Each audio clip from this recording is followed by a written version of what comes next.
नमस्कार दोस्तों, स्वागत है आप सबका एक नए वीडियो में। बहुत ही महत्वपूर्ण जानकारी के साथ आपके सामने हाजिर हूं।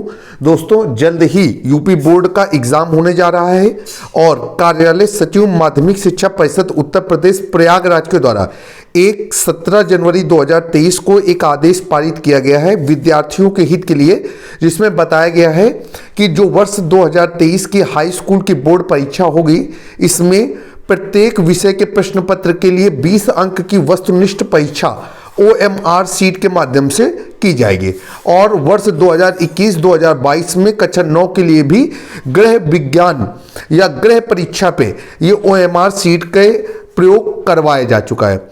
OMR सीट में परीक्षा को किस तरीके से देना है, इसके संबंध में एक निर्देश जारी किया गया है और OMR सीट का नमूना भी पेश किया जा रहा है और इससे भरने संबंधित जानकारियां जो है वो उत्तर प्रदेश बोर्ड की वेबसाइट upmsp.edu.in पर भी उपलब्ध कराई गई है। नमूना आपको हमारे वीडियो पे दिखाया जाएगा और OMR भरने के बारे में जो भी दिशा निर्देश हैं उनको आपको अच्छे से समझाने की कोशिश की जाएगी ताकि आपको प्रत्येक विषय में मिलने वाले 20 अंक जो हैं वो दिलाए जा सकें। दोस्तों, ध्यान रखिएगा, बोर्ड में जो लोग हैं DIS कार्यालय से जो पता चल रहा है वो ये पता चल रहा है कि अगर आपने OMR सीट भरने में किसी तरीके की गलती की या लापरवाही की तो OMR सीट का अंकन नहीं किया जाएगा, आपके 20 नंबर सीधे चले जाएंगे। दोस्तों, ध्यान रखिएगा, कक्षा 6 की परीक्षा में हमें 6 विषय के पेपर देने होते हैं, अर्थात 600 नंबर का पूर्णांक होता है और 20 नंबर प्रत्येक प्रश्न पत्र के लिए OMR के माध्यम से दिए जाएंगे। इस तरीके से 20 गुणे 6 बराबर 120 नंबर जो है वो हम OMR सीट के माध्यम से प्राप्त करेंगे। अगर हम 120 में 6 का भाग दे दें तो पूरी परीक्षा के 20% अंक हमें जो है OMR सीट के माध्यम से मिलेंगे और बोर्ड ने अपने निर्देश में कहा है कि समस्त जितने भी प्रमुख दैनिक समाचार पत्र हैं उनके माध्यम से बच्चों को इसके बारे में संपूर्ण जानकारी अवगत करा दी जाए। आशा है कि आपको हमारा यह प्रयास पसंद आएगा। आइए देखिए, ये आपकी स्क्रीन पे एक OMR सीट दिख रही है। इस तरीके की OMR सीट आपको जो 20 नंबर का OMR बेस्ड एग्जाम होगा उस पर दिया जाएगा।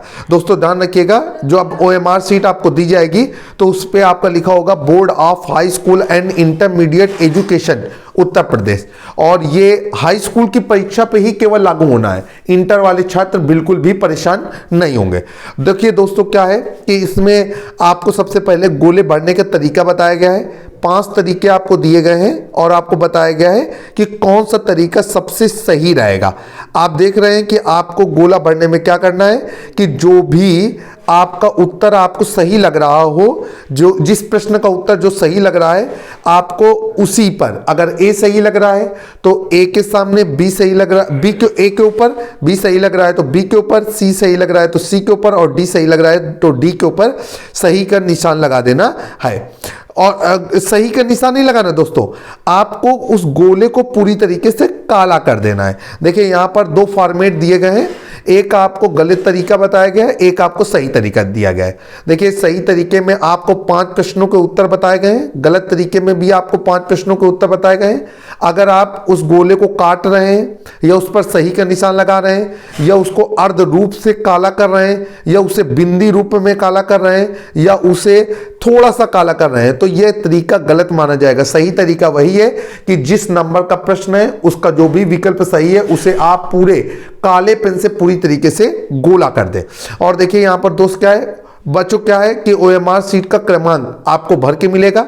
जिला कोड ये आपको भर के भी मिल सकता है, नहीं तो आपका जो एग्जाम सेंटर होगा वहां पर आपको बताया जाएगा कि जिला कोड क्या है। जिले का नाम तो आपको पता ही है कि आप जिस जिले पे पढ़ते हैं वो जिला यहाँ पर लिखा जाएगा। उम्मीद यही करते हैं कि ये सारी चीजें आपको भर के मिलेंगे।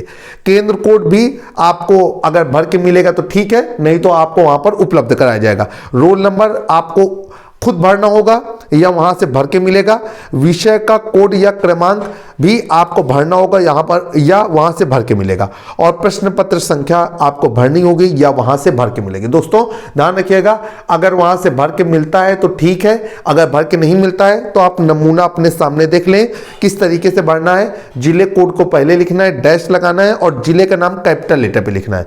केंद्र कोड आपको लिखना है, अपना रोल नंबर साफ साफ लिखना है, और विषय का कोड पहले लिखेंगे, डैश का निशान लगाएंगे और विषय का नाम लिखेंगे, और प्रश्न पत्र संख्या क्या है उसे भी लिखेंगे। उम्मीद यही है कि ये सारी चीजें आपको भर के मिलेंगे। इसके बाद दोस्तों आपका क्या है कि जो आपके नीचे आप प्रोफार्मा देख रहे हैं तो 2 खाने बने हुए हैं। एक खाने में क्वेश्चन नंबर 1 से लेकर के 10 तक, दूसरे खाने में क्वेश्चन नंबर 11 से लेकर के 20 तक का ब्यौरा दिया गया है। आपको 20 प्रश्न दिए जाएंगे, हर प्रश्न के लिए 4 विकल्प होंगे। जो विकल्प आपको सही लग रहा है आपको उस नंबर के आगे का गुणा आपको काला कर देना है। अगर आपको क्वेश्चन नंबर 1 का विकल्प डी सही लग रहा है तो 1 के आगे आप जो डी लिखा हुआ है उसे पूरी तरीके से काले बाल पेन से काला कर देंगे। इस तरीके से आप 20 के 20 प्रश्नों को हल करेंगे। और ध्यान रखिएगा दोस्तों, ये बहुत आसान परीक्षा होने वाली है और उम्मीद यही है कि आप सभी लोग 120 में से 120 अंक लेकर के आएंगे। इसके बाद आप राइट हैंड साइड पे देखेंगे कि आपको प्रश्न पत्र मार्का या सीरीज के बारे में जानकारी देनी है। यहां पर है कि पहला अक्षर और दूसरा अक्षर, 2 खाने बने हुए हैं। तो जो आपका प्रश्न पत्र 20 क्वेश्चनों वाला दिया जाएगा उसमें पहला अक्षर और दूसरा अक्षर प्रश्न पत्र मार्का या सीरीज के नाम से दिया गया होगा। जो भी अक्षर होगा उस अक्षर को पहले अक्षर के कॉलम में पहला अक्षर भरेंगे, दूसरे अक्षर के कॉलम में दूसरा अक्षर भरेंगे, और जो भी वो अक्षर होगा, अगर ए होगा तो पहले अक्षर के नीचे ये जो ए बी सी डी लिखी हुई है उनमें से ए को काला कर देंगे, जेड होगा तो जेड को काला कर देंगे, यू होगा तो यू को काला कर देंगे। इसी प्रकार अगर दूसरा अक्षर डब्ल्यू होगा तो दूसरे अक्षर पे हम डब्ल्यू लिख देंगे कैपिटल लेटर पे और डब्ल्यू को काला कर देंगे, एफ होगा तो एफ को काला कर देंगे। ये दोस्तों बिल्कुल देख करके अच्छी तरीके से करना है प्यारे बच्चों। अगर आपने इसको करने में थोड़ी सी भी लापरवाही बरती तो 20 अंक उस प्रश्न पत्र के आपके हाथों से निकल जाएंगे।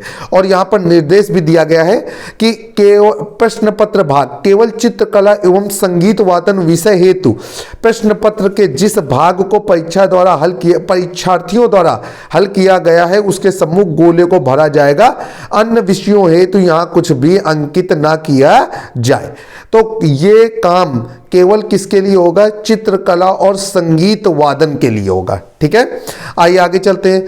चित्रकला हेतु आपको 2 और प्रारूप दिए गए हैं। अगर आप आलेखन का इस्तेमाल करना चाहते हैं तो 1 को काला कर देंगे और प्रावैधिक का इस्तेमाल करना चाहते हैं तो 2 को काला कर देंगे। ध्यान रखिएगा, आलेखन का मतलब यह है कि आपको मानव चित्रण करना पड़ेगा और ये पानी वाले जो कलर होते हैं इनसे आपको एक आलेखन बना करके रंगना भी होगा। प्रावैधिक में आप जानते हैं कि सबसे पहले आपको जो है एक छाया चित्र बनाना होगा, जैसे कि किताब बनाने के लिए आ सकती है या फिर और कोई भी चीज बनाने के लिए आ सकती है।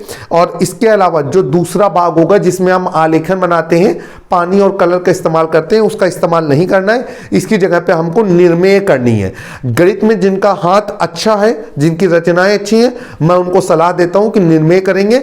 निर्मेय अगर आपने अच्छी तरीके से बनाई हुई है तो उसमें पूरे के पूरे अंक आपको जरूर मिलते हैं। लेकिन अगर आपकी आलेखन अच्छी है तो मेरी आपसे विशेष सलाह है कि आप आलेखन वाले हिस्से को ही पूरा करेंगे। इसी तरीके से संगीत वादन विषय के लिए अगर आप तबला, पखावज या मृदंग भांग का इस्तेमाल कर रहे हैं तो उसका भाग का इस्तेमाल कर रहे हैं तो 1 नंबर के गोले को काला करेंगे। इसके अलावा सितार, वीणा, सारंगी, सरोद और इस राज का इस्तेमाल कर रहे हैं, गिटार का इस्तेमाल कर रहे हैं, वायलिन का इस्तेमाल कर रहे हैं, बांसुरी भाग का इस्तेमाल कर रहे हैं तो 2 को काला करेंगे। दोस्तों ध्यान रखिएगा, OMR सीट में आपको अपने दस्तखत बनाने हैं। नीचे आपका जो कक्ष निरीक्षक होगा, जो आपके कमरे में ड्यूटी दे रहा होगा, वो दस्तखत बनाएगा। और केंद्र व्यवस्थापक की मोहर आपको पहले से केंद्र से लगा करके दी जाएगी या उस दौरान कोई व्यक्ति आएगा और केंद्र व्यवस्थापक की मोहर आपकी OMR सीट पे लगा करके जाएगा। दोस्तों ध्यान रखिएगा, OMR सीट को मोड़ना तोड़ना नहीं है, बिल्कुल साफ सुथरा रखना है। क्योंकि आप सभी लोगों को मालूम है कि OMR सीट का मूल्यांकन जो है वो कंप्यूटर के द्वारा किया जाता है। यदि आप तोड़ मोड़ करेंगे तो कोई एक प्रश्न ऐसा हो सकता है जिसका अंकन कंप्यूटर न कर पाए और आपको पूरे 20 के 20 अंक मिलने में समस्या आ जाए। इसके बाद आप देखिए नीचे का एक हिस्सा है, नीचे के हिस्से में क्या है कि board of high school and intermediate education दिया गया है। यहां पर भी ऊपर वाले हिस्से की तरह जिला कोड, केंद्र कोड, अनुक्रमांक, विषय का कोड और प्रश्न पत्र भाग दिया गया है। परीक्षार्थी के हस्ताक्षर, कक्षा निरीक्षक के हस्ताक्षर और केंद्र व्यवस्थापक की मोहर के बारे में भी जानकारी दी गई है।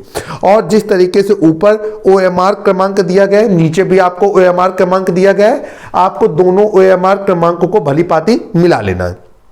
और प्रश्न पत्र मार्का का पहला अक्षर और दूसरा अक्षर आपको यहां पर भर देना है। ध्यान रखिएगा ऊपर वाले हिस्से पे जो पहला अक्षर होगा उसको काला भी कर देंगे नीचे देख करके ABCD में से, और दूसरे अक्षर को भी काला करेंगे, लेकिन ये नीचे वाले भाग में सिर्फ आपको अक्षर भरना है। इसी तरीके से जैसे अभी आपको बताया है कि चित्रकला में जो भी आप यूज कर रहे हैं उसके आगे आप सही का चिन्ह लगा देंगे। आलेखन भाग यूज कर रहे हैं तो आलेखन के सामने सही का चिन्ह, और प्रावैधिक भाग इस्तेमाल कर रहे हैं तो उसके आगे सही का चिन्ह लगाएंगे। इसी तरीके से हम संगीत वादन में भी चुनेंगे। ध्यान रखिएगा ऊपर वाले हिस्से में हमको सही का चिन्ह नहीं लगाना है। आलेखन अगर इस्तेमाल कर रहे हैं तो आलेखन के आगे बने हुए गोले को काला कर देना है। दोस्तों ये जो नीचे वाला हिस्सा है, मैं आशा करता हूं कि संभवतः इस नीचे वाले हिस्से को काट करके या तो विद्यालय में रखा जाएगा या ये DIOS कार्यालय में जमा हो जाएगा। अभी ये जानकारी नहीं मिल पा रही है कि आपको इसकी कोई छाया प्रति मिलेगी या नहीं मिलेगी। और OMR अंकित करने के लिए कुछ जानकारियां दी गई हैं, उनको आपको भली भांति पढ़ लेनी है। जैसे कि OMR का अंकन या OMR में गोले काले करने की प्रक्रिया केवल काले या नीले बाल पॉइंट पेन से ही करेंगे। जेल पेन का बिल्कुल भी इस्तेमाल नहीं करना है। प्रत्येक प्रश्न का उत्तर पत्रक में जो सामने क्रमांक में गोले बने हुए हैं ABCD करके उसी में से देना है। अगर क्वेश्चन नंबर 1 है और उसके आगे आपने कोई गोला काला कर दिया है तो इसका मतलब यह है कि आप बताना चाहते हैं कि क्वेश्चन नंबर 1 का A अगर आपने गोला काला किया है तो आप बताना चाहते हैं कि आपको A सही लगता है। इसके अलावा OMR की सभी प्रविष्टियां सावधानी पूर्वक भरनी है, कोई भी ओवर राइटिंग नहीं करनी है। OMR पर व्हाइटनर का प्रयोग नहीं करना है, ब्लेड से खुरचने का निशान नहीं लगाना है। अगर आप ऐसा करते हैं तो आपके उत्तर का मूल्यांकन नहीं किया जाएगा और आपको उस प्रश्न के 20 अंकों से हाथ गंवाना पड़ेगा। और देखिए किसी भी उत्तर के लिए केवल एक ही गोले का चुनाव करना है। और जैसे प्रश्न संख्या 1 में कहा गया है कि गोले को गहरा काला करना है, एक प्रश्न के लिए 2-2 गोले नहीं लगाने हैं। और महत्वपूर्ण जो दिया गया है उसको जरा समझेंगे कि प्रश्न पत्र मार्का सीरीज के अंतर्गत प्रश्न पत्र के ऊपर अंकित प्रश्न पत्र संख्या के साथ ब्रैकेट में कुछ अंक दिए गए होंगे, जैसे कि AB, WB, WX, BZ। अगर AB दिया गया है तो पहला अक्षर A है, A लिख करके नीचे A के गोले को काला करेंगे। B दूसरा अक्षर रहेगा, B लिख करके B के गोले को काला करेंगे। इसी तरीके से अगर BZ है तो पहला अक्षर B रहेगा और दूसरा अक्षर Z रहेगा। B के नीचे B को ढूंढ के काला करेंगे और Z के नीचे Z को ढूंढ करके काला करेंगे। दोस्तों आपको अपने कक्ष निरीक्षक से कोई भी जानकारी पता कर लेनी है। अगर आपको कोई चीज नहीं पता चल पा रही है तो कक्ष निरीक्षक के माध्यम से पता करना है। आपको अपनी तरफ से कोई भी चीज नहीं भरनी है। अगर कोई सावधानी हो रही है तो कक्ष निरीक्षक का आप सहारा ले सकते हैं। आशा करते हैं कि हमने आपको जो छोटी सी जानकारी दी वो आपको अच्छी तरीके से समझ में आई होगी। जल्द ही यूपी बोर्ड के किसी और एक बेहतरीन वीडियो के साथ आपके सामने प्रस्तुत होंगे। मैं आपका दोस्त और होस्ट इमरान। जय हिंद, जय भारत।